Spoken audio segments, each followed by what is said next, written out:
Okay, good morning po sa ating lahat mga ka-agri at mga kaibigan. Sa umagang ito ay mayroon po kaming isi-share sa inyo. Activity po namin ngayon ay mag-spray po kami ng Gromor 1010. No? Bago ang lahat mga ka-agri ay inanyayahan po namin kayo na subaybay po sa aming programang YouTube channel namin, ang John Agri Kalaman TV. Nagpapasalamat po kami sa lahat ng aming mga subscribers, sa mga viewers natin. Sa mga hindi pa po nakapag-subscribe ay inaanyayahan namin kayo na mag-subscribe po sa aming YouTube channel para po patuloy pa naming maitaguyod ang aming pagbablog at patuloy po kaming makapagbigay sa inyo ng mga kaalaman tungkol po sa agrikultura. Ngayon po ay mayroon kaming ipakilala sa inyo na foliar fertilizer at subok na po kami dito mga ka-agri. Ito po yung Gromor 301010.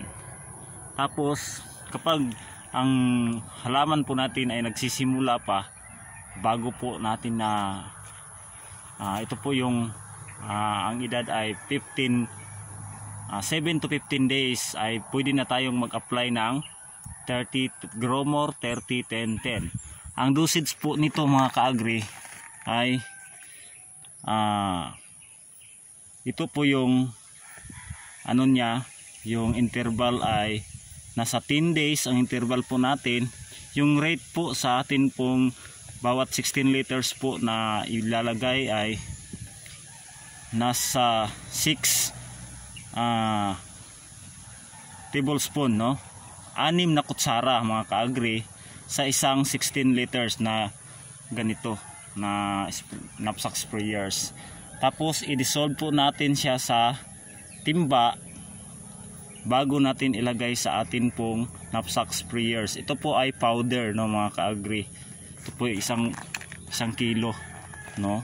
1 kilo no mga ka-agri. Ito po ay product po ng Sagrex Corporation at napakasubok na namin ito. Napakaganda mga ka-agri.